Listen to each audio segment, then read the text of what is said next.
তিনি সেই জ্যোতি বসু, তিনি ফিরে এলেন লন্ডন থেকে একটা রক্ত গোলাপ হয়ে। জ্যোতিবাবু জন্মদিন যে পালন করতেন, জ্যোতিবাবু এটাকে কিভাবে নিতেন? কিন্তু আপনি কি এখন আলিমুদ্দিন স্ট্রিটের নেতা, না আপনি এই সিপিএম এর যে ক হাজার বা ক লক্ষ সদস্য আছে তাদের নেতা? আপনি সমস্ত মানুষের কানের মধ্যে আছেন। যে সমালোচক যারা জ্যোতিবাবুর চিরকাল সমালোচনা করেছে মিডিয়া, সেই মিডিয়াও এগুলোকে তারা মানে হাইলাইট না করে কখনো কখনো পারেনি। কিন্তু জ্যোতিবাবু কখনো ব্যক্তিগত আক্রমণের কোনো জবাবই দেননি, কখনো বলারই করেননি সেগুলিকে। মানে এই কাগজকে ঢুকতে দেবো না বা এসব কখনো এটা করেননি, বলুক নাই। আচ্ছা, প্রশাসক জ্যোতি বসু না পার্টি নেতা জ্যোতি বসু? সেইখানটাতে জ্যোতিবাবু যা চেয়েছেন সেটাকে জ্যোতিবাবু করেছেন। আমরা যদি কথা খুব দীর্ঘায়িত করবো না, আমার একটা বিষয় খুব না, জন্মদিনের প্রশ্নটা কিন্তু আসতে হবে। শিওর, প্লিজ, ওটা শেষ হোক, ওটা শেষ হোক। আমি সেই প্রশ্নে আসবো, কিন্তু আপনার এই কথাটা আমার মনে খুব স্ট্রাইক করলো, এই বিষয়টা যে আপনি বললেন যে পার্টি থেকে বিচ্ছিন্ন করে আমি জ্যোতিবাবুকে দেখাতে চাইনি। আজকে যখন একটা কাউন্সিলর হওয়ার জন্য, একটা পঞ্চায়েত সদস্য হওয়ার জন্য, একজন এমএলএ হওয়ার জন্য, কোট আনকোট টিকিট পাওয়ার জন্য এত লড়াই হয়, সদ্য প্রাক্তন মুখ্যমন্ত্রী মমতা বন্দ্যোপাধ্যায় তিনি প্রাক্তন হওয়ার পরেও চেয়ার ছাড়তে চাইছিলেন না। দুটো কথা, জ্যোতিবাবু স্বেচ্ছায় বহুবার চাওয়ার পরে 2000 সালে আলটিমেটলি মুখ্যমন্ত্রীত্ব ছাড়লেন, এবং একবার নয় দুবার, একবার রাজীব গান্ধী এবং একবার অকংগ্রেসী বিজেপি সমস্ত নেতারা দেশের তাকে প্রধানমন্ত্রী চাওয়ার পরেও তিনি পার্টির কথা শুনে বলেন না। কিভাবে সম্ভব এটা? সে কি সমালোচনার ঢেউ উঠলো, কাগজে পত্রে হুমকি, লিফলেট ছাড়া হলো, কিন্তু জ্যোতিবাবুকে পরবর্তীকালে যখন আমি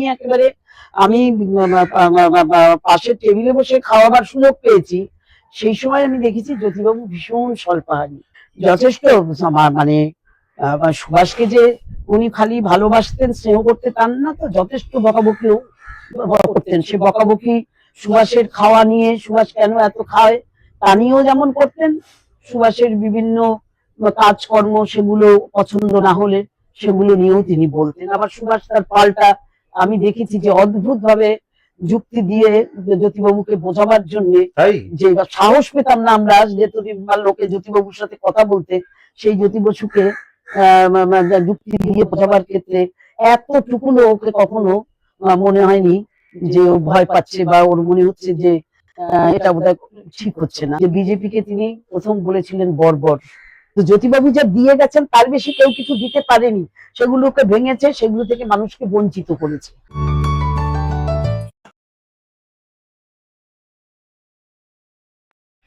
তখন কে বলে গো সেই প্রভাতে নেই আমি, সকল খেলায় করবে খেলা এই আমি, চির আমি। আমরা বসে আছি সুভাষ চক্রবর্তী, সুভাষদার বাড়িতে কথা বলবো। সুভাষদার অর্ধাঙ্গিনী, সুভাষদার স্ত্রী, সুভাষদার জীবনের সঙ্গে ওতপ্রোতভাবে জড়িয়ে যে মানুষটি, রমলা চক্রবর্তীর সঙ্গে। রমলাদি এখনো যুবতী বলা যায়। রমলাদির শরীরের বয়স হয়েছে, কিন্তু রমলাদির মনের বয়স হয়নি। কথা বলবো জ্যোতিবাবু সম্পর্কে, জ্যোতি বসু। জ্যোতিবাবুর 113তম জন্মদিন। জ্যোতিবাবু কি শুধুই একজন সিপিআইএম এর নেতা, শুধুই মুখ্যমন্ত্রী, নাকি জ্যোতিবাবু বৃহত্তর কিছু? জ্যোতিবাবু কেন জ্যোতিবাবু? জ্যোতিবাবু কোথায় আলাদা?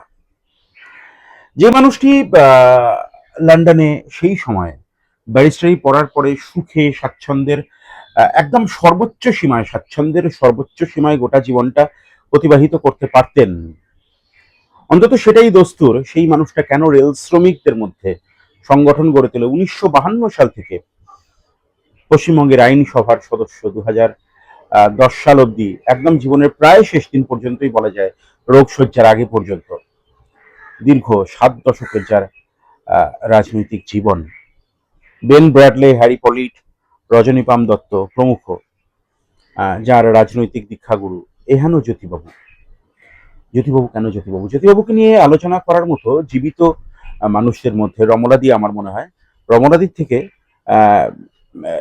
যোগ্যতর কেউ নেই, কারণ রমলাদির যা অভিজ্ঞতা জ্যোতিবাবুকে নিয়ে। রমলাদি, সবার আগে বলুন আপনার শরীর এখন কেমন আছে? যুবতী বললাম, এবং আপনি সত্যিই যুবতী। না, শরীর এমনি ঠিকই আছে। হালকা হালকা বৃষ্টি এখানে পড়ছে, আমরা আউটডোরটা বেছে নিয়েছি, যদি খুব বেশি বৃষ্টি পড়ে আমাদেরকে ভেতরে চলে যেতে হবে। আমরা কথোপকথনটা এখানেই চালানোর চেষ্টা করব। জ্যোতিবাবু কেন জ্যোতিবাবু, রমনাদি জ্যোতিবাবু কেন জ্যোতিবাবু? এটা জ্যোতিবাবু কেন জ্যোতিবাবু, এটা তো সেই নিরন্তর প্রশ্ন। হুম যে প্রশ্ন জ্যোতিবাবু থাকাকালীন শুধু মিডিয়ার কাছে এই প্রশ্নটা ছিল হুম যে জ্যোতিবাবু সোনার চামচ নিয়ে মুখে নিয়ে জন্মেছেন, সেই জ্যোতি বসু কেন আপামর জনতার জ্যোতি বসু? সেই প্রশ্নের উত্তর খুঁজতে খুঁজতে জ্যোতিবাবু 96 বছর বয়সে চলে গেছেন। 112 বছরের মুখে জ্যোতি বসু, সে প্রশ্ন আজও তাদের মধ্যে আছে বা মানুষের মধ্যে আছে। এটাই হচ্ছে জ্যোতিবাবু সম্পর্কে আসল রহস্যটা। যেমন রহস্য থাকে না যে জ্যোতিবাবু, এই রহস্য উন্মোচনই করতে চাই। আপনি এখন দেখো, এর রহস্য অন্য কিছু নয়, এর রহস্য হচ্ছে জ্যোতিবাবুর, আমার নিজের যা মনে হয় যে গণতন্ত্রের যে মূল্যবোধ মানুষের কাছে, জ্যোতি বসু হচ্ছেন সেই গণতন্ত্রের মূল্যবোধের একটা প্রতীক, যেটা জীবিত কাল থেকে জ্যোতিবাবুর আজ অব্দি মানুষের একটা হ্যালো থাকে জ্যোতিবাবুর সম্পর্কে, সেটা মানুষের আছে। আবার এই মানুষই জ্যোতিবাবুকে তাদের সবচেয়ে আপনজন বলে তারা মনে করেছে। এ রাজ্যে সারা দেশের মানুষের কথা বলতে পারবো না, সারা দেশের রাজনীতিও অন্তত একসময় সেই কথাই বলেছে। সেই দিক থেকে যে এই জ্যোতিবাবু তো একদিনে হননি, একদিনে বা সকলের জ্যোতিবাবু হননি তিনি, কাজেই এটা তার জীবন বোধ, জীবনকে দেখা, সমাজকে বোঝা এবং সর্বোপরি যে বৈজ্ঞানিক সমাজবাদের প্রতি তার যে নিষ্ঠা এবং ভরসা, বিশ্বাস, এটা তাকে শেষ পর্যন্ত যেটা অক্ষুণ্ণ, সেই জায়গাটায় দাঁড়িয়েই জ্যোতিবাবুর সেই সোনার চামচ মুখে নেওয়া জ্যোতি বসু বিলেতে যিনি জীবনটাকে একেবারে অন্যরকম করে তুলে দেশে ফিরে এসে তিনি ব্যারিস্টারি করে সুখে জীবন কাটাতে পারতেন, তিনি সেই জ্যোতি বসু তিনি ফিরে এলেন লন্ডন থেকে একটা রক্ত গোলাপ হয়ে। কারণ সেখানে যাদের সাথে তার পরিচয় হচ্ছে, তুমি আগেই উল্লেখ করেছো যে বিশ্ব রাজনীতি তখন একটা ভয়ানক অস্থির সময় চলছে, প্রথম বিশ্বযুদ্ধের পটভূমিকায়। সেখানটাতে সেই অবস্থার পরিপ্রেক্ষিতে একদিকে স্পেনের গৃহযুদ্ধ, একদিকে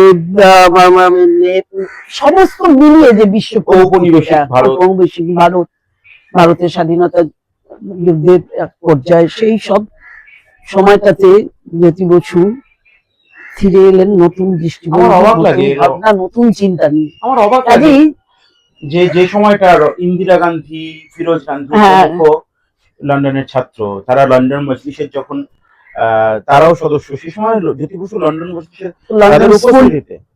সেখানটাতে সেখানটাতে তৈরি করছেন, ক্লাব তৈরি করছেন, সংগঠন তৈরি করে তার সম্পাদক হয়ে তিনি সেখানটাতে রয়েছেন। এবং আর তার ওখানটাতে তার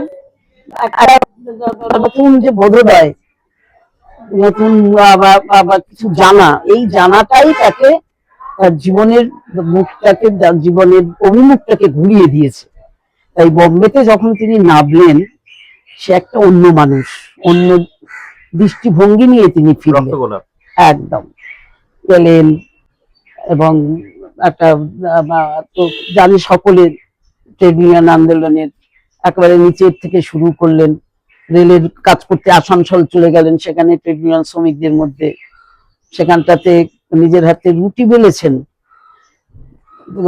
গল্প শুনেছি, জ্যোতিবাবু বলেছেন তিনি মানে ওখানটাতে। তারপরে তো ফিরে ফিরে ধীরে ধীরে তো ইতিহাস জ্যোতিবাবু, ইতিহাস একদিনে তৈরি হয়নি, সে কথাটাই বলছি, যে এই ইতিহাস একদিনে তৈরি হয়নি জ্যোতিবাবু। আহ কি বলবো, এই মানে কথায় কথায় তত্ত্ব, কথায় কথায় মার্কস এঙ্গেলস আওড়ানো, যেমন এটা করতেন না জ্যোতিবাবু। অনর্গল কথা বলতেন না জ্যোতিবাবু। নিজের থেকে কারোর সাথে ইন্ট্রোডিউস হওয়া, এটা সেভাবে তিনি করতেন না। জ্যোতি কোথায় যেন পড়েছি, বা জ্যোতিবাবু হয়তো কোথাও লিখেছেন কিনা জানি না, যে জ্যোতিবাবু একদিন এই লন্ডন থেকে আসার পরে কোনো একদিন বাসে করে আসছেন, উনি দেখলেন সামনে একজন সিটে বাসে ওনার পরিচিত একজন কমরেড, তিনি একজন পার্টি কমরেড। অনেকবার ভাবলেন যে এগিয়ে গিয়ে ওর সাথে কথা বলবেন, কথা বলা উচিত, কিন্তু এই ভাবতে ভাবতে যখন উনি ডিসাইড করলেন যে হ্যাঁ একটু গিয়ে কথা বলবেন, সে ততক্ষণে নেমে গেছে। মানে এই হচ্ছে জ্যোতিবাবু, যেটা করতেন না, পারতেন না। তার জন্য কি জ্যোতিবাবু কম মার্ক্সীয় দর্শন বুঝতেন বা তার তত্ত্বের ব্যাখ্যা কম দিতে পারতেন জ্যোতিবাবু? তা তো না। এটা একটা মানুষের তার স্টাইল, এটাই তার স্টাইল। সুবক্তা বলতে আমরা জেনারেলি যা বুঝি তার নয়, জ্যোতিবাবু তার ছিল, কিন্তু বহু সুবক্তা, হ্যাঁ, সেটাই হয়ে যেত। আমাদের পার্টিতে বহু সুবক্তা, বললেন কত সুবক্তা, হ্যাঁ, কিন্তু অথচ জ্যোতিবাবুর একটা বড় মিটিং, সেখানটাতে অনেক বক্তা আছে, কিন্তু ভালো বক্তারা তারা আছে, তো মানুষ উঠতো না, বসে থাকতো কেন না, জ্যোতিবাবু তখনও বলেনি। আবার এটাও হয়েছে যে জ্যোতিবাবু বলছেন, বহু বক্তা একবারে স্টার বক্তা মঞ্চে রয়েছে, জ্যোতিবাবু বলার পরে মিটিং ময়দান ফাঁকা হয়ে যাচ্ছে। আর জ্যোতিবাবু যে কথাগুলো বলতেন, তত্ত্ব বলতেন, মানুষের মনের কথাগুলোকে জ্যোতিবাবু বলতেন, তো তাদের সমস্যার কথা তাদের মতন করে কাটা কাটা কথা, বাক্যটাও পুরো হতো না। জন্ম বহু সময় জ্যোতিবাবুর বাক্য পুরো হতো না, ধরে নিতে হবে, ধরে নিতে হবে। এই এ রাজ্যের মানুষরা তারা এটা ধরে নিয়েছে। আমি বললাম, উনি বললেন, উনি ছিলেন, এখন আর নেই, এই তো। তাই এ রাজ্যের মানুষ বুঝেছে জ্যোতিবাবু কি বলছেন এবং জ্যোতিবাবু কি করতে চান। এই কথাটা কিন্তু মানুষের বুঝতে কখনো কোনো অসুবিধা হয়নি। এই জন্য জ্যোতিবাবু মানুষের কাছে অন্যরকম। এই যে হয়তো এই দূরত্বটা, যে জ্যোতিবাবুকে সহজে ছোঁয়া যায় না, এই কিন্তু জ্যোতিবাবু সবার এই দূরত্বটাই হয়তো জ্যোতিবাবুকে আরো বেশি করে মানুষের কাছে। আচ্ছা রমনাদি, সবার আগে একটা বিষয় আমরা তো আলোচনা করব, তার আগে যে পথের পাঁচালী থেকে মূলত আপনি এবং সুভাষটাই, বিশেষ করে আপনি এবং সুভাষ হাজার রকম কাজে ব্যস্ত থাকতেন, সবকিছু মিলিয়ে আপনি জ্যোতিবাবু জন্মদিন যে পালন করতেন, জ্যোতিবাবু এটাকে কিভাবে নিতেন? হ্যাঁ দেখো, জ্যোতিবাবু জন্মদিন করে আমাদের পার্টিতে, মানে জন্মদিন হয় না, হ্যাঁ, পার্টির নেতাদের হ্যাঁ, বা পার্টির কারোর জন্মদিন হোক, এটাও পার্টি জন্মদিন চায় না। হ্যাঁ, একমাত্র কাকাবাবু, প্রতিষ্ঠাতা কাকাবাবুর জন্মদিন।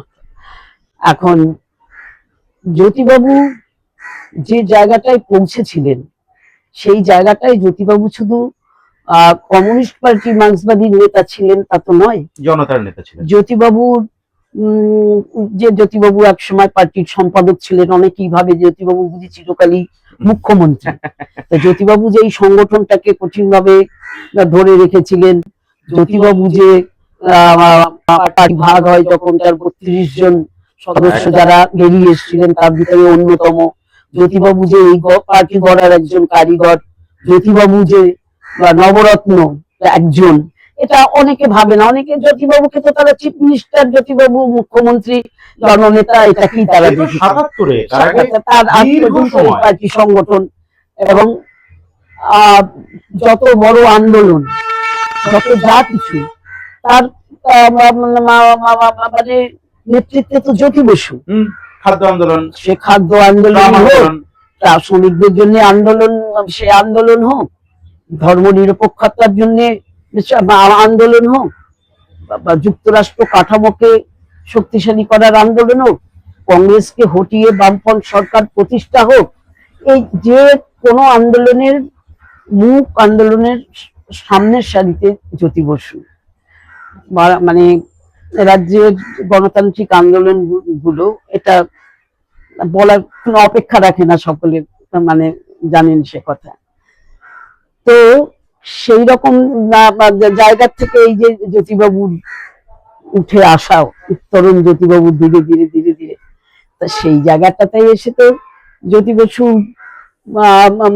এই যে প্রচার বিমুখতা, যে এখন তো সব প্রচার সর্বস্বের সময়, কোনোদিন খবরের কাগজের দিতে হয়নি, অনুপ্রাণিত কেউ হয়েছে বলে দিতে হয়নি, কিন্তু জ্যোতিবাবুর পপুলারিটি, এই জনপ্রিয়তা, সেটা এক জায়গায় পৌঁছেছিল যে তাকে শুধুমাত্র কমিউনিস্ট পার্টির নেতা হিসেবে ভাবা যাচ্ছিল না, তিনি জননেতা, তিনি জনগণের মানুষ। জনগণ তাকে কাছে চায়, জনগণ যদি তাকে দেখতে পায়, জনগণ সেই একটা দিন, তার জন্মদিনটাকে যদি একটু মানুষের কাছে উপস্থিত করা যায়, তাহলে তিনি মানুষের অনেকটা কাছে, মানে ওনার জন্য নয়, সাধারণ মানুষের জন্য একটু জ্যোতিবাবুকে দেখা, স্কুলের ছাত্ররা ইত্যাদি, এইসব ব্যাপার নিয়ে এটা ভাবনাটা যদি বলো সেটা তোমাদের সুভাষদারি, আমরা পথের পাঁচালী থেকে সেটাকে এক্সিকিউট করেছি, ওর সাহায্য না পাইনি, আমাদের প্রধান উপদেষ্টা ছিল, এবং আমার একা একা সাহস হচ্ছিল না জ্যোতিবাবুর কাছে বিষয়টাকে নিয়ে যাওয়া, কারণ এটা পার্টিকে জিজ্ঞেস করে করা যেত না, এটা জ্যোতিবাবুর কাছে, জ্যোতিবাবুর অনুমোদন পেলে করে, আবার জ্যোতিবাবুকে না জানিয়ে জ্যোতিবাবুর জন্মদিন করে ফেললাম, এটা করা যায় না। সেই কারণে জ্যোতিবাবুর কাছেই প্রস্তাবটা রাখলাম। জ্যোতিবাবু রাজি হলেন? জ্যোতিবাবু প্রথমে রাজি হননি, প্রথম দিনই রাজি হননি জ্যোতিবাবু, লেগে রইলাম। তারপরে বিষয়টাকে বোঝালাম যে আপনি নিজেকে একটা ছোট্ট জায়গার মধ্যে ভাবছেন, কিন্তু আপনি কি এখন আলিমুদ্দিন স্ট্রিটের নেতা, না আপনি এই সিপিএম এর যে ক লক্ষ সদস্য আছে তাদের নেতা, আপনি সমস্ত মানুষের প্রাণের মধ্যে আছেন, তাহলে তারা আপনাকে দেবতা মনে করছে, দেবতাকে ছোঁয়া যায় না, দেখাও যায় না, মূর্তি গড়ে গড়ে দেখতে হয়, কিন্তু আপনি এই বাংলার জন্য যা করেছেন, সেই ভূমি সংস্কার আন্দোলন থেকে শুরু করে একদম পঞ্চায়েতি রাজ থেকে শুরু করে এভরিথিং যা আপনি, এবং শিল্পায়ন করার মধ্য দিয়ে বেকার ছেলে মেয়ের চাকরির ব্যবস্থা থেকে শ্রমিক শ্রেণীর তার স্বার্থ রক্ষা করা, বা যে কাজগুলো আপনি যে অবস্থায় তিনি বাংলাকে পেয়েছিলেন, বিদ্যুতের অবস্থা, তারপরে যে জায়গায় নিয়ে গেছেন, আমার একটা জিনিস ভাবতে খুব অবাক লাগে, মানে এটা আমি কথা প্রসঙ্গে মনে হলো যে মমতা বন্দ্যোপাধ্যায় যে অবস্থায় বাংলাকে পেয়েছিলেন, তিনি যদি সত্যি কিছু করবেন মনে করতেন, একটা সময় কবি সুমন বলেছিলেন যে 300 বছর পর মমতার মন্দির হবে, লিটারালি তাই হতে পারতো, কারণ জ্যোতিবাবু একটা ভাঙা বাংলাকে নিয়ে কাজ শুরু করেছিলেন, কিন্তু মমতা বন্দ্যোপাধ্যায় একটা তৈরি বাংলা, গোটা বাংলা, বটেই তো, সেখান থেকে আজকে যে অবস্থা এই অবস্থায় নিয়ে চলে গেছে রাজ্যের হলো, এটা খুব সুখের কথা নয়। না, সুখের কে বললো? এটা খুব সুখের কথা, এটা তো সুখের কথা না, আমরা তো ভাঙতে দেখলাম শুধু, সেটাই ক্ষয় হতে দেখলাম শুধু জ্যোতিবাবু 15 বছর ধরে, কিন্তু সেগুলো গঠনমূলক, মানে একটা কারখানা তৈরি হয়ে যাওয়া, কারখানাকে না হতে দেওয়া, সবকিছু, মানে এগুলি আজকে না মানুষ অভ্যস্ত হয়ে গেছে, তো এগুলো পেতে গিয়ে, যেমন ধরো যে বিদ্যুতের ক্ষেত্রে স্বনির্ভর হবার জন্য এই যে লোডশেডিং নিয়ে খুব হতো, যখন নিয়ে অনেক হলদিয়া পেট্রোকেমিক্যালস, একদিকে বক্রেশ্বর, মানে এই যে চিন্তা ভাবনা গুলো জ্যোতিবাবুর মানে আমাদের মানে জ্যোতিবাবুর পার্টির যে কর্মসূচি, যে তারা ক্ষমতায় এলে পরে তারা কি করবে, এই যে জায়গাটা, সেটাকে সত্যিকারের ইমপ্লিমেন্ট করা, পশ্চিমবাংলার মতন এত সুন্দরভাবে সুপরিকল্পিত ভাবে জ্যোতিবাবুর মতন, আর যে রাজ্য, সে কেরালার কথা বলতে পারি, ত্রিপুরার কথা বলতে পারি, সেটা আরো অনেক, কেরালা তো এখন তারপর অনেক দিন ধরে কেরালা চলেছে, কিন্তু পশ্চিমবঙ্গের মতন এত সুচারুভাবে এই মানে রূপায়ণ করার প্রশ্নটা, সেটা কিন্তু মানে জ্যোতিবাবুর যে জায়গাটাতে, এই যে ভূমি সংস্কার বলো, তুমি ভূমিহীন কৃষকের হাতে 18 বছর বয়সে আজকে ভোটাধিকার। ভোটাধিকারের প্রশ্ন কথা বলো, এই সমস্ত বিষয়গুলো সবচাইতে হচ্ছে জ্যোতিবাবু ক্ষমতায় শপথ গ্রহণ করে যে কথাটা বলেছিলেন রাইটার্স থেকে যে আমরা পরিচালিত হবে না। রাইটার্সে বসে আমরা সরকার চালাবো না, এই পঞ্চায়েতি রাজ পৌরসভাগুলোকে এই যে ক্ষমতার বিকেন্দ্রীকরণ, হুম, এটা এত সুন্দর ভাবে এটা হয়েছে একদম। যে সমালোচক যারা জ্যোতিবাবুর চিরকাল সমালোচনা করেছে মিডিয়া, সেই মিডিয়াও এগুলোকে তারা মানে হাইলাইট না করে কখনো কখনো পারেনি। প্রাক্তন মুখ্যমন্ত্রী মমতা বন্দ্যোপাধ্যায় একটা ফেসবুক লাইভে এসে বলছিলেন যে আমি গদি মিডিয়ার সঙ্গে কথা বলবো না, এটা আমার সিদ্ধান্ত, তাই আমি ফেসবুকে কথা বলছি, গদি মিডিয়া নিরপেক্ষ নন। কিন্তু মমতা বন্দ্যোপাধ্যায় যখন মুখ্যমন্ত্রী তখন তিনি কিভাবে মিডিয়ার কণ্ঠরোধ করেছিলেন এবং লাইব্রেরিতে বা সরকারি জায়গায় এই পত্রিকা আসতে দেব না। জ্যোতিবাবুর দৃষ্টিভঙ্গি কি ছিল? বর্তমান বা আনন্দবাজার গোষ্ঠী চিরকাল তো তার প্রবল সমালোচনা করে গিয়েছে। জ্যোতিবাবু মিডিয়া চিরকাল জ্যোতিবাবুর সমালোচনাটাই করেছে, একদম। আর মৃত্যুর পরে তো মানুষ মহান হয়, কাজে সে সময় তারা তার পরবর্তীকালে জ্যোতিবাবুর মূল্যায়ন ইত্যাদি জ্যোতিবাবুর সেইভাবে হয়েছে। দৃষ্টিভঙ্গি কি ছিল? কিন্তু জ্যোতিবাবুর দৃষ্টিভঙ্গি হচ্ছে আলোচনা হোক, শতফুল বিকশিত হোক, তারা এগুলি করতে থাকুক, কিন্তু জ্যোতিবাবুর তার যে কাজ সে কাজটা তিনি করে যাবেনি। এবং সেই দিক থেকে জ্যোতিবাবু, আমার আর কি যেটা মনে হয়েছে জ্যোতিবাবুকে এই দীর্ঘ সময়কাল ধরে দেখে, জ্যোতিবাবু কখনো ব্যক্তিগত আক্রমণের ক্ষেত্রে জ্যোতিবাবু কখনো তার কোনো উত্তর দেননি, এগুলি বদারি করেননি জ্যোতিবাবু। কিন্তু যদি জ্যোতিবাবুর পার্টি, তার সরকার, তার কোনো নীতির প্রশ্নে সেই সব জায়গাগুলোতে যখন অ্যাটাক এসছে, জ্যোতিবাবু কিন্তু তখন উত্তর দিয়েছেন, নীরব থাকেননি। এবং জ্যোতিবাবুর মানে যে মানসিক প্রখরতা, তার সেই ভঙ্গি, উত্তর দেওয়ার ভঙ্গি, সেটা তো সেই সাংবাদিক যারা, এটা সাংবাদিকদের তাদের জীবনেরও একটা অ্যাসেট যে তারা জ্যোতি বসুর মতন মানুষের সাথে যে কথাবার্তা তারা বলেছে, তার সাথে ইন্টারভিউ করেছে, তার সাথে এই সব ব্যাপার গুলো ছিল। কিন্তু জ্যোতিবাবু কখনো ব্যক্তিগত আক্রমণের কোনো জবাবই দেননি, কখনো বদারি করেননি সেগুলিকে, মানে এই কাগজকে ঢুকতে দেবো না বা এসব কখনো এটা করেননি, বলুক নাই। আচ্ছা, প্রশাসক জ্যোতি বসু না পার্টি নেতা জ্যোতি বসু? দেখো, এইভাবে বলে ধরে মূল্যায়ন কেউ করেছে কিনা তো আমি জানি না। একটা কারণ জ্যোতিবাবুকে, হ্যাঁ বলো কি প্রচলিত? একটা কথা প্রচলিত যে জ্যোতিবাবু খুব স্থিতাবস্থা মেনটেন করতে চাইতেন, স্ট্যাটাস কো, খুব ধাক্কা দেওয়ার পক্ষপাতী ছিলেন না ব্যবস্থাকে, সিস্টেমকে, স্ট্যাটাস কো মেনটেন করে চলার চেষ্টা করেছেন। সত্যি কি তাই না? জ্যোতিবাবু গোটা ব্যবস্থাটাকেই আমূল বদলে দিয়েছিলেন, কোনটা?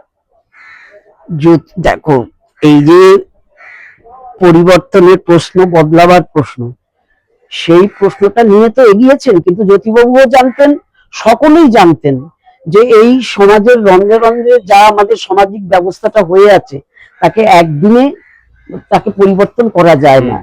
এবং সেটার যে বৈপ্লবিক পরিবর্তনের কথা আমরা বলি, সেটাকে একদিনে নিয়ে যাওয়া যাবে না কোনো জায়গাতে, তাকে ধাপে ধাপে তাকে আমাকে এগোতে হবে। আর সেটা কোনো মানে ছক বাঁধা নিয়মে এই তত্ত্বকে ইমপ্লিমেন্টও করতে পারবে না, সেটাকে করতে হবে, জানতে হবে, বুঝতে হবে, এবং তার উপরে ভিত্তি করে সেগুলোকে ইমপ্লিমেন্ট করতে হবে। জ্যোতিবাবু প্রশাসনিক স্তরে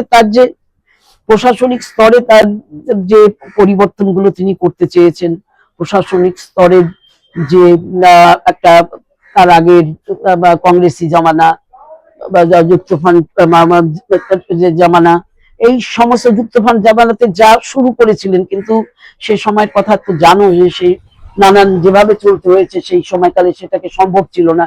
কিন্তু সেই ধারাটাকে সাথে রেখে সেটাকে পরিবর্তন, একদিনে আমি পরিবর্তন করলাম, মানুষকে সইয়ে সইয়ে ধীরে ধীরে বিষয়টাকে তিনি পরিবর্তনের দিকে নিয়ে গেছেন।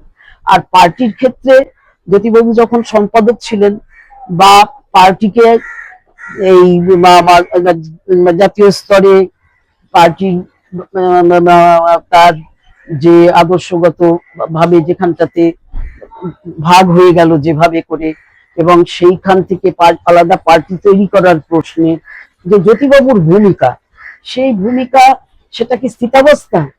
সেটাকে তো ভেঙে চুরে নতুন ভাবে যেটা তৈরি হলো সেই জায়গাটাতে। তাই তো। কাজেই জ্যোতিবাবু কিংবা আমি মনে করি যে জ্যোতিবাবু সংগঠনের নেতা হিসেবে আরবার জ্যোতিবাবু প্রশাসন নিয়ে ক্ষেত্রে তার যে জায়গাটা শেখার প্রধান হিসেবে সেইখানটাতে জ্যোতিবাবু যা চেয়েছেন সেটাকে জ্যোতিবাবু করেছেন।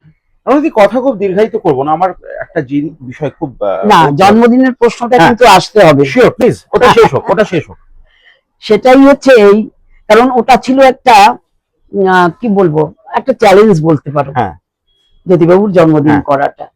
সেক্ষেত্রে আমি এটা বলবো না যে এটা কি আমার পার্টির প্রতি চ্যালেঞ্জ, বা এটা কি জ্যোতিবাবুকে পার্টির থেকে আলাদা করে দেখা, না সেটা কিছু নয়। দেখো, একটা ভাবনা একটা ভাবনা আমি একরকম ভাবছি, তুমি একরকম ভাবছো।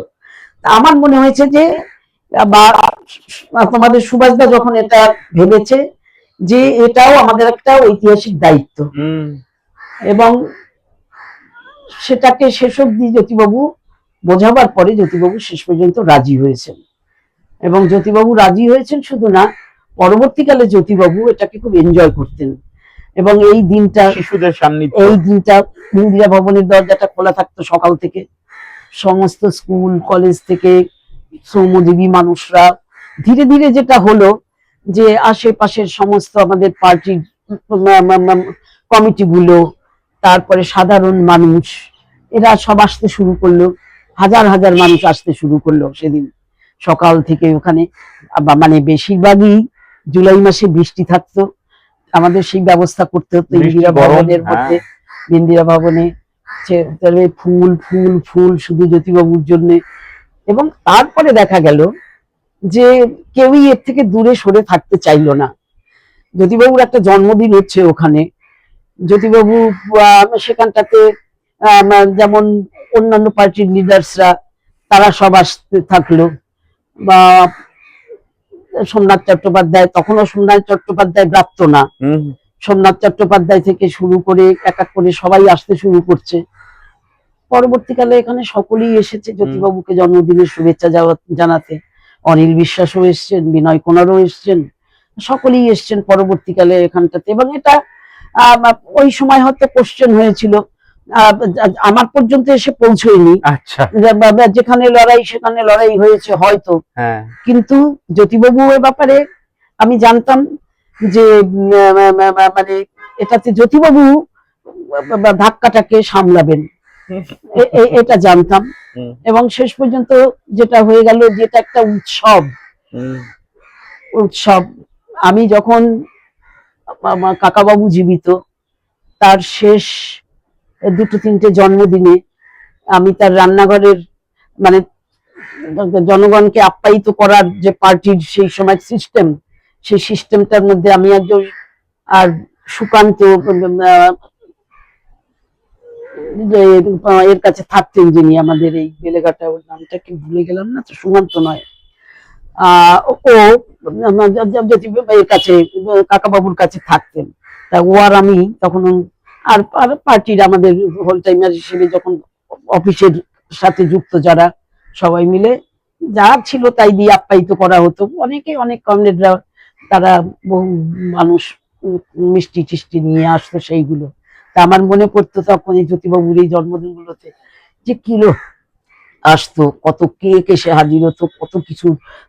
তখন আর আমাদের আর কিছু করতে হতো না। যে নিজেকে এরকম নির্লিপ্ত রাখতে পারতেন, আমি সেই প্রশ্নে আসবো। কিন্তু আপনার এই কথাটা আমার মনে খুব স্ট্রাইক করলো, এই বিষয়টা যে আপনি বললেন যে পার্টি থেকে বিচ্ছিন্ন করে আমি জ্যোতিবাবুকে দেখাতে চাইনি। আজকে যখন একটা কাউন্সিলর হওয়ার জন্য, একটা পঞ্চায়েত সদস্য হওয়ার জন্য, একজন এমএলএ হওয়ার জন্য, কোট আনকোট টিকিট পাওয়ার জন্য এত লড়াই হয়, সদ্য প্রাক্তন মুখ্যমন্ত্রী মমতা বন্দ্যোপাধ্যায়, তিনি প্রাক্তন হওয়ার পরেও চেয়ার ছাড়তে চাইছিলেন না। দুটো কথা, জ্যোতিবাবু স্বেচ্ছায় বহুবার চাওয়ার পরে 2000 সালে আলটিমেটলি মুখ্যমন্ত্রীত্ব ছাড়লেন, এবং একবার নয় দুবার, একবার রাজীব গান্ধী এবং একবার কংগ্রেসি ও বিজেপি সমস্ত নেতারা দেশের তাকে প্রধানমন্ত্রী চাওয়ার পরেও তিনি পার্টির কথা শুনে বলেন না। কিভাবে সম্ভব এটা? সে একমাত্র জ্যোতিবাবু, এটা একমাত্র জ্যোতিবাবুই পারেন যে পার্টির প্রতি তার নিষ্ঠা, পার্টির নির্দেশ, সেটা অমোঘ তার কাছে। কাজে সেই নির্দেশকে তিনি অমান্য করতে চাননি। যদিও রাজনীতিবিদ জ্যোতি বসু হুম। তিনি এটা মনে করেছিলেন যে এটা ভুল হচ্ছে, যেটা তিনি পরে ঐতিহাসিক বলেছেন। শুধু ওইটুকুই। তিনি নিজে বুঝতে পারছেন যে তিনি যে এটা হওয়া উচিত ছিল, কিন্তু তিনি এতটাই শৃঙ্খলা পরায়ণ যে তিনি পার্টির এই বক্তব্যকে নস্যাৎ করতে চাননি। নস্যাৎ করতে তিনি পারতেন না তা নয়, কিন্তু তিনি সেটা চাননি। এই জন্যই তো জ্যোতি বসু এবং পার্টিকেও প্রভাবিত করার চেষ্টা করেননি একটু। এই জন্যই তো জ্যোতি বসু, যে জ্যোতি আজকে বসুর যে কাছে বিভিন্ন কাজ দলে- করতেন। জ্যোতি বসুর কাছে ওইখানে ওরা কেউ কেউ ছিল সরকারি কর্মচারী, কেউ কেউ ব্যক্তিগত ভাবে যারা সবসময় জ্যোতিবাবুর কাছে থাকতেন। আমি ওদের কাছে শুনেছি, ওরা বলতো যে জ্যোতিবাবু এ তো সন্ন্যাসী, এর তো কোনো চাহিদা নেই, এর কি হচ্ছে, কি লাগবে, কি হলে ভালো হয়, বলে একটা সন্ন্যাসী মানুষের সাথে আমরা বাস করি। ওরা বলতো, বিশেষ করে বৌদি মারা যাওয়ার পর তখন বলতো যে এটা একটা সন্ন্যাসী মানুষ। এই জ্যোতিবাবু অথচ পুরো সংসার ধর্ম পালন করে, আমি রাজনৈতিক সন্ন্যাসীও বলবো না, কারণ জ্যোতি বসুর মতন মানুষ যিনি সমাজটাকে সুস্থ সুন্দর উজ্জ্বল করে তুলতে চেয়েছিলেন, সেই মানুষটা নিজে সন্ন্যাসী না। তার যে উচ্চতায় আমরা পৌঁছতে পারি না, জ্যোতিবাবুর যে উচ্চতায়, সেই উচ্চতাকে আমরা নানানজন নানান ভাবে দেখি। আজকে সল্ট লেককে বিধাননগর করে তোলা এবং বিধান রায়ের মস্তিষ্ক প্রসূত অবশ্যই বিধানচন্দ্র রায় মাননীয় মুখ্যমন্ত্রী, আমাদের প্রাক্তন স্মরণীয় মানুষ, কিন্তু সেখানে সেক্টর 5 করে তোলা বা সল্ট লেককে বিধাননগর হিসেবে প্রজেক্ট করা, সেই সবটাই জ্যোতিবাবু, সুভাষ চক্রবর্তী তাদের অবদান। মূলত আজকে যখন প্রাক্তন মুখ্যমন্ত্রী মমতা বন্দ্যোপাধ্যায় বলছেন যে কই জ্যোতিবাবু বা বুদ্ধবাবু প্রাক্তন হওয়ার পর তো তাদের বাড়িতে গিয়ে কেউ এরকম করেনি, আমার বাড়িতে গিয়ে যেরকম কেন অসম্মান করা হচ্ছে, এই কথাটা সেই প্রাক্তন মুখ্যমন্ত্রী মমতা বন্দ্যোপাধ্যায়, যিনি বারবার করে মৃত্যুর পরে জ্যোতিবাবু এবং মৃত্যুর পরে বুদ্ধবাবুর গুণগান করেছেন, তিনি নিউ টাউনের নাম জ্যোতি বসুনগর হতে দিলেন না। কিভাবে দেখছেন? এইটাই দেখছি যে ওদের সৌজন্য ভোটটুকুন পর্যন্ত নেই, তাই সেই কারণে জ্যোতিবাবুর আমরা পথের পাঁচালীর থেকে আমরা প্রথম নিউ টাউনকে জ্যোতি বসু নগর করার দাবি জানিয়েছিলাম। ওরা কি করবে, তখন জ্যোতিবাবু বেঁচে ইয়েতে বইমেলা হয়, ময়দানে বইমেলা, সেখানটাতে আমরা ওই যে মূর্তিটা তুমি জানো, যেখানে আমাদের জ্যোতিবাবু রিসার্চ সেন্টার নিউ টাউনে, ওখানে একটা মোমের মূর্তি আছে জ্যোতিবাবুর, ওটা আমরা পথের পাঁচালীর থেকে জ্যোতিবাবুকে এক জন্মদিনে দিয়েছিলাম।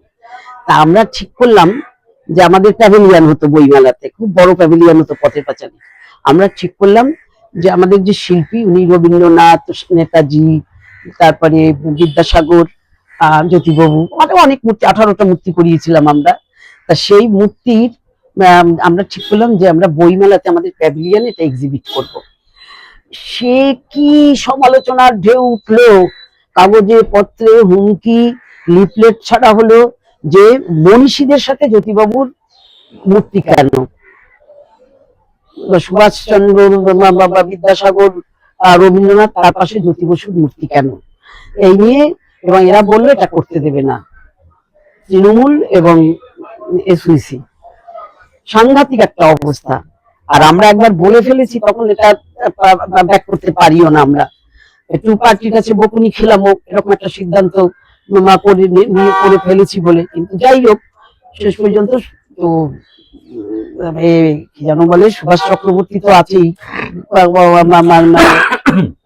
যা হোক কিছু মুশকিল আসান। আর এ ব্যাপারে বুদ্ধ ভট্টাচার্য চিফ মিনিস্টার, বুদ্ধবাবু খুব, তার কোনো উপায় নেই, কারণ জ্যোতিবাবু একটা অসম্মান হবে তার মুক্তি। এটা আমরা জানতাম যে এই জায়গাটাতে, বুঝতাম যে এটাকে ব্ল্যাকমেইল না, এটা বুঝতাম যে এটাকে জ্যোতিবাবুর মূর্তিটাকে অক্ষত ওরাই রেখে দেবে। একদমই তাই। একটু হয়তো এই তো সেই তৃণমূল। আবার আমার কাছে এমন ছবি তো আছে, সবার কাছে সে ছবি আছে, জ্যোতিবাবুর পায়ে হাত দিয়ে প্রণাম।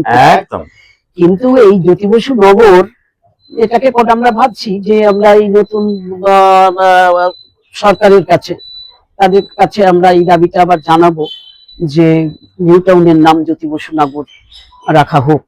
তার জন্য একদম শেষ দিকে আসবো রমলাদি, এই শরীরেও এতটা সময় ওয়েদার দেওয়ার জন্য অগ্রিম ধন্যবাদ। আমি একদম ব্যক্তিগত কিছু স্মৃতি, জ্যোতিবাবু কি খেতে ভালো, সবাই অনেকে জানেন এই কথা, তবুও একদম আপনার কিছু ব্যক্তিগত অভিজ্ঞতা, সুভাষদার সঙ্গেও নয় কিন্তু, কারণ সেই কথা মিডিয়ায় বহুল আলোচিত।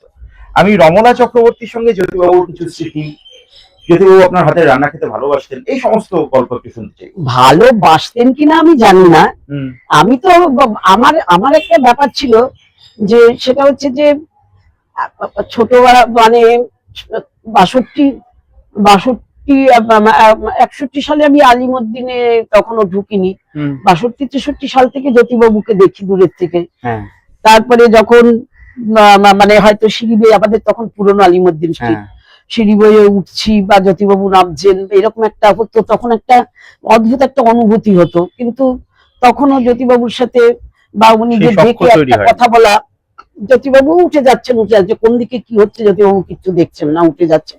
অথচ তার একটু আগেই হয়তো ওই ঘরের মধ্যে বসে একই এই পেপার বিছিয়ে সেখানটায় মুড়ি বাদাম প্রমোদ দাশগুপ্তর সাথে বসে একসাথে বসে সেখানে হুম, খেয়ে এলাম। হুম, কিন্তু জ্যোতিবাবু উঠছে সিঁড়ি দিয়ে, জ্যোতিবাবুর সাথে কথা বলা বা জ্যোতিবাবু কথা বলবেন, ব্যাপারটা এরকম না। হ্যাঁ, তারপরে তো ওই যে জ্যোতিবাবু যখন পাটনাতে গুলিবিদ্ধ হলেন জ্যোতিবাবু, হ্যাঁ, সেই সময়টাতে একটা ভীষণ আলী মানে ইমাম মারা মানে গেলেন।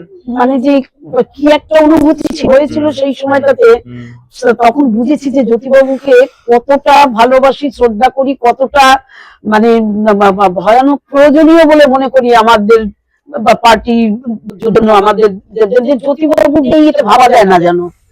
তারপর তো ধীরে ধীরে কবে যেন ছাত্র আন্দোলন করতাম বহুবার, বহু সময়, বহু ক্ষেত্রে জ্যোতিবাবুর সাথে কথাবার্তা সেগুলো তো হয়েছে, বিয়ে হয়েছে। বা তার আগে, বহু আগে ছাত্র করতে বা নানান প্রোগ্রাম করতে ছোটবেলা তো অসম সাহসী ছিল, হুম, এটা ওটা সেটা করে ফেলতো। হুম, তারপরে তার জন্য কেউ বকছে, কেউ শাবাশি দিচ্ছে। আলিমুদ্দিন এই তো প্রমোদ দা বকছেন, জ্যোতিবাবু বলছেন যে কি করবে ও এটা ছাড়া, অথবা জ্যোতিবাবু বকছেন, প্রমোদ দা বলছেন যে আর কি করার ছিল, এটা ঠিকই করেছে, আবার সমালোচিত হয়েছে সব। হ্যাঁ, এগুলি তখন নিত্য বিষয় হচ্ছে সেই সময়কালে। তারপরে ধীরে ধীরে জ্যোতিবাবু যখন আহ, এই সল্টলেকে এলেন, সেটাও তোমাদের সুভাষদার হ্যাঁ, জন্য। তারপর পার্টি অনুমোদন দিয়েছে, চলে এসছে এখানে, আমি তখন পাতিপুকুরে থাকি। তারপরে ওখান থেকে আমি জ্যোতিবাবুকে তখন রান্না করে পাঠাতাম পাঠাতাম। বৌদির হাত পুড়ে গেল। ওদের যে কাজের ছেলেটি ছিল নিমাই বলে মেদিনীপুরে, ওর যেন একটা কি হলো, হুম। ভীষণ খাওয়া দাওয়া ওদের অসুবিধে, আমি ওখান থেকে রান্না করে পাঠিয়ে দিতাম বা নিজে পৌঁছে দিয়ে চলে যেতাম। কি এই রান্না করতেন মূলত সেই সময়? মূলত যদি বৌদি থাকাকালীন খাবার ছোট দাবার মাছ। একটু ইয়ে ছিল, বৌদির ফরমাইশ ছিল। আচ্ছা, হ্যাঁ, বৌদির ফরমাইশ ছিল, বৌদি আচ্ছা, একটু নিজে খুব ভালো রান্না করতেন, হ্যাঁ, নিজে একটু মানে তেলে মশলা ইত্যাদিতে আচ্ছা। খাবার। কিন্তু জ্যোতিবাবু আগে আমি শুনে দেখেছিও আমি, জ্যোতিবাবু মানে মটন, হ্যাঁ, জ্যোতিবাবু চিংড়ি, জ্যোতিবাবু ইলিশ মাছ, এই সমস্ত খুব পাবদা মাছ পছন্দ শুনেছি খুব করতেন, পছন্দ করতেন। এইগুলি খুব পছন্দ করতেন। কিন্তু জ্যোতিবাবুকে পরবর্তীকালে যখন আমি একেবারে আমি পাশের টেবিলে বসে খাওয়াবার সুযোগ পেয়েছি, সেই সময় আমি দেখেছি জ্যোতিবাবু ভীষণ স্বল্পাহারী, এটা খুব খুব স্বল্পহারী ছিলেন শুনেছি। ভীষণ কম খেতেন জ্যোতিবাবু, একদম কম খেতেন এবং জ্যোতিবাবু। বিলিতি কায়দায় খাওয়া দাওয়া ছিল শুনেছি। হ্যাঁ, ওই খাওয়াটার ব্যাপারটা হচ্ছে টেবিলটার উপরে টেবিল ম্যাট, প্লেটটা উপর দেওয়া, আমার কাঁটা চামচটা থাকবে, সে খাচ্ছে হয়তো অতি সাধারণ একটু খাবার, জ্যোতিবাবু হাত দিয়ে খেতেন না, একেবারে কাটা। কই মাছ, কই মাছ হ্যাঁ। পছন্দ করতেন, এই কই মাছ এরকম করে করে খেতেন, পাবদা কই, ছোট্ট ছোট মাছ, একটু সবজি, পটল, ঝিঙে, এই সমস্ত খাবার। কিন্তু জ্যোতিবাবু আম খুব ভালোবাসতেন, আচ্ছা, চাটনি ভালোবাসতেন। আচ্ছা। জ্যোতিবাবু আম সত্ত্ব ভীষণ দই ভালোবাসতেন, খেতে ভালোবাসতেন। দই খেতেন জ্যোতিবাবু। জ্যোতিবাবু পায়েসও খেতেন। জ্যোতিবাবু খাওয়ার ব্যাপারে কিন্তু পরে যতটা জ্যোতিবাবুর বয়স হতে শুরু করছে, জ্যোতিবাবু একেবারে খাদ্য রসিক কিন্তু মিতাহারি। ভীষণ মিতাহারি জ্যোতিবাবু। আমার যেটা মানে দুটো বিষয় আমার মনে হয়েছে একটা সময়কালে, যে একটা প্রথম গল্প যে মানে জ্যোতি বসুর মতন মানুষ যে পার্টি করেছেন, তৈরি করেছেন, পার্টিতে আছেন, পার্টির লিডার, সেই পার্টির আমিও করি। এই অনুভূতিটা হচ্ছে আমার প্রথম মানে মনে হয়েছে এটা আমার একটা গর্ব, এটা আমার একটা পরম প্রাপ্তি, এটা সারা জীবন যে কথাটাকে মনে রাখতে পারি সেই কথাটা। পরে মনে হয়েছে যে এত অকৃত্রিম স্নেহ পেলাম কি করে, সে আমিও জানি না কেন পেয়েছি। সে কি আমি সুভাষের বউ বলে, নাকি এটা আমার নিজস্ব কোনো কৃতিত্ব, আমি জানি না, কারণ সেটা আমার কাছে একাকার হয়ে গেছে। আমি বুঝতাম যথেষ্ট মানে সুভাষকে যে উনি খালি ভালোবাসতেন, স্নেহ করতে তার না, তো যথেষ্ট বকাবকিও করতেন। সে বকাবকি সুভাষের খাওয়া নিয়ে, সুভাষ কেন এত খায় তা নিয়েও যেমন করতেন, সুভাষের বিভিন্ন কাজকর্ম সেগুলো পছন্দ না হলে সেগুলো নিয়েও তিনি বলতেন। আবার সুভাষ তার পাল্টা আমি দেখেছি যে অদ্ভুত ভাবে যুক্তি দিয়ে জ্যোতিবাবুকে বোঝাবার জন্য, যে সাহস পেতাম না আমরা যে লোকে জ্যোতিবাবুর সাথে কথা বলতে, সেই জ্যোতিবাবুকে যুক্তি দিয়ে বোঝাবার ক্ষেত্রে এতটুকু ওকে কখনো মনে হয়নি যে ও ভয় পাচ্ছে বা ওর মনে হচ্ছে যে এটা বোধহয় ঠিক হচ্ছে না। সে একরকমের সম্পর্ক ওদের, সেটা আমরা কিন্তু আমি একবারে শেষ অব্দি যেটা হয়েছে, হয়তো খানিকটা আমার বৌদির প্রশ্রয় আছে আমার মনে হয়, আর খানিকটা হচ্ছে যে আমিও একটু বোধহয় নাছোড়বান্দা ছিলাম। আমি একদম ঢুকে পড়েছিলাম জ্যোতিবাবুর বাড়ির মধ্যে, সেই জায়গাটাতে, সেইখান থেকে আমাকে আর সরানো যায়নি। ফলে আজকেও মিস মানে আমি জানি না, আমি একটা লেখা লিখেছিলাম এই আমাদের এই কর্পোরেশনের একটা কাগজ বেরোতো বাতায়ন বলে, এই কাগজে ইন্দিরা ভবনটাকে নিয়ে, মানে জ্যোতিবাবু চলে যাওয়ার পরে ওই রাস্তা দিয়ে ওইখান থেকে যে যাতায়াত করাটা, সেটা একটা কঠিন ব্যাপার ছিল জ্যোতিবাবুকে মানে শুধু একটা মানুষ হিসেবে জ্যোতিবাবুকে তো ভালোবাসা নয়। আজকে যখন ভাবি, দেখো এই যে কি সাংঘাতিক অবস্থা, এই যে আজকে মানে তৃণমূল আছে কি তৃণমূল নাই, আজকে বিজেপির এই রমরমা, যারা শ্যামাপ্রসাদ পালন করতে হবে বলে, আর কি কি করবে ক্রমশ প্রকাশ্য, তারা কি কি করবে। জ্যোতিবাবুর মতো মানুষ, জ্যোতিবাবু কেন, কে বুঝেছিল যে পশ্চিমবাংলার এই অবস্থা হবে? জ্যোতিবাবু কত দূর ভাবতে পারতেন, যে জ্যোতিবাবু কবে বলে গেছেন, যদিও তিনি মানে রাজনৈতিক পরিভাষায় এটা কতটা প্রযোজ্য, যে বিজেপিকে তিনি প্রথম বলেছিলেন বর্বর, আর তিনি বলেছিলেন যে মমতার সবচেয়ে বড় অপরাধ যে মমতা বিজেপিকে রাজ্যে নিয়ে এসেছে। তাহলে বিজেপির বর্বরতা, বিজেপিকে নিয়ে খাল কেটে কমিয়ে নিয়ে আসার মতন করে মমতা যে বিজেপিকে নিয়ে এসেছে, এই কথাটা জ্যোতিবাবু কবে বলেছিলেন?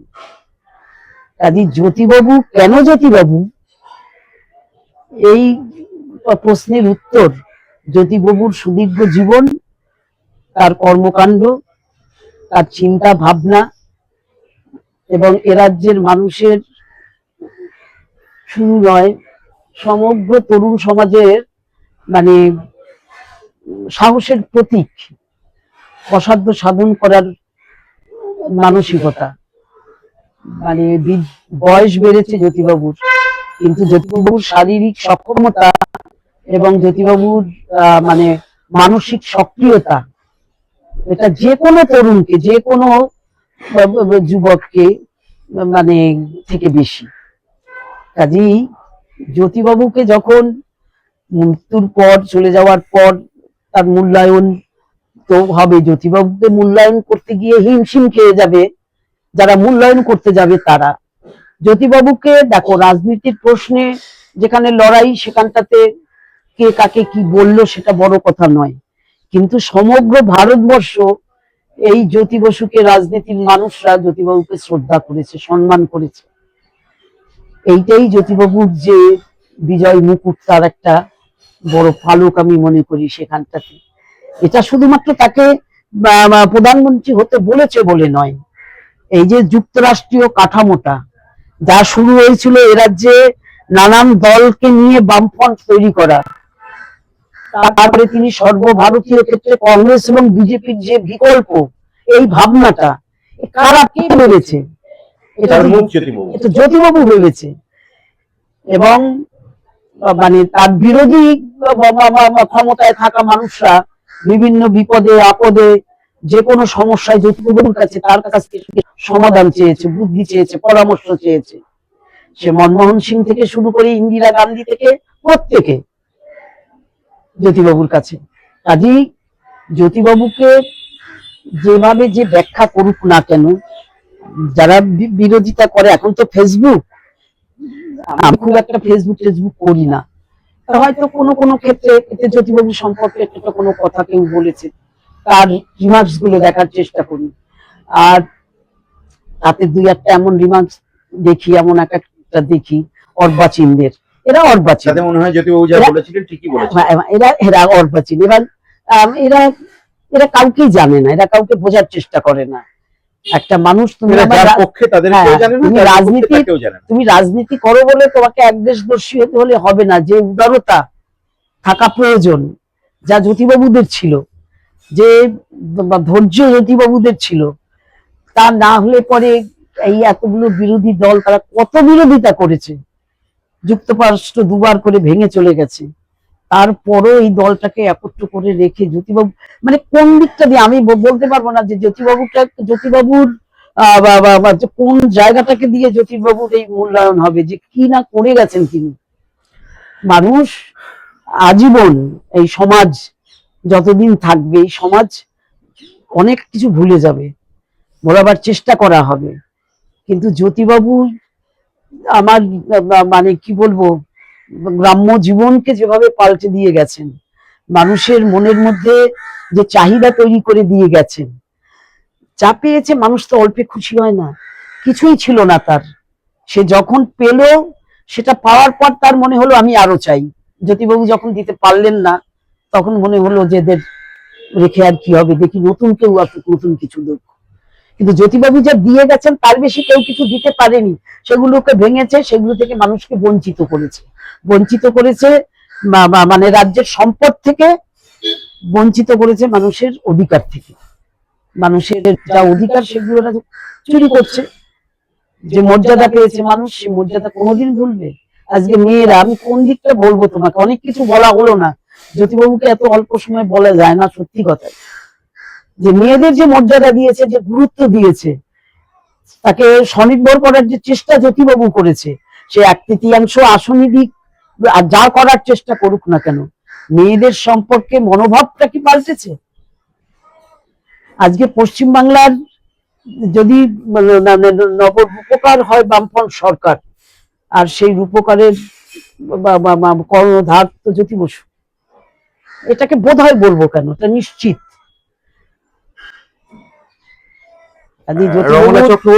জন্মদিন সামনে, জ্যোতিবাবুর সাথে আমি মানে কিরকম বলবো তোমাকে, জ্যোতিবাবু 50 বছরের বিবাহ বার্ষিকী, সেই বিবাহ বার্ষিকীতে জয়কৃষ্ণ ঘোষ তার স্ত্রী, আর বাইরের লোক হিসেবে আমি, এইটা আমার কাছে মনে হয়েছে যে আমি অনেক কাছের মানুষ, আমি অনেক কাছের মানুষ, আমি পারতাম জ্যোতি বসুকে, ঘরে কেউ এসছেন, ঘরে গিয়ে জ্যোতি বসুকে তাড়াতাড়ি জ্যোতিবাবুই বলতাম, হয়তো সরাসরি ভাবে ডাকতাম জ্যোতিবাবুই বলতাম, আমরা সকলে জ্যোতিবাবুকে দাদা কাকা বলা যায় না, তো সে জ্যোতিবাবু তাড়াতাড়ি রেডি হয়ে আসবেন, হয়তো জ্যোতিবাবু কারোর সাথে দেখা করতে চাইছেন না, আমি বললাম কত দূর থেকে এসছেন, খাওয়ার সময় হয়ে গেছে, জ্যোতিবাবু খেতে বসবেন, আমি অনেক দূর থেকে এসছে, হয়তো জ্যোতিবাবু বাইরে এসে একবার একটুখানি দেখা করলেন তাদের সাথে, বা জন্মদিনের দিন বা তার আগের দিন থেকে কি করবেন, কিভাবে জ্যোতিবাবুকে বাইরে কেক কাটতে হবে, এই ইত্যাদি ব্যাপারগুলো আমি একটু অত্যাচার করেছি, এবং সেটাকে উনি, আমার মনে হচ্ছে উনি রিয়ালিশ করেছেন। এইটাই আমার পাওনা, অত বড় একটা মানুষের কাছে আমি পৌঁছতে পেরেছিলাম। আমি ইচ্ছে মতন করে তাকে, মানে শীতে তিনি কি গায়ে দেবেন, নতুন লেপ কিনে দিয়ে দিলাম, চাদর, এগুলো আর আমি ওনাকে কিছু জিজ্ঞেস করতাম না, রমনা ওরা ছিল চক্রবর্তীর ওদের সাথে। দৃশ্যতেই আবেগ প্রবণ হয়ে পড়েছেন, স্বাভাবিক। আমি শুরুতেই বলেছিলাম যে জ্যোতিবাবুকে তার মতো করে যিনি আহ, ধারণ করতে পারবেন, এখন যারা বিধৃত করতে পারবেন, এখন যারা আছেন তাদের মধ্যে রমনা চক্রবর্তী থেকে বোধ হয় আজকের দিনে উপযুক্ততম আর কেউ ছিল না। সংকট দুঃখ ত্রাতা জ্যোতি বসু, শেষ হয়ে হইল না শেষ জ্যোতিবাবুর কথা। আপনি কিভাবে দেখেন জ্যোতিবাবুকে? ক্যামেরায় জামিরের সঙ্গে আমি রয়েছি কবির। আপনার চোখ থাকুক কবির সৌরভের ইউটিউব চ্যানেল।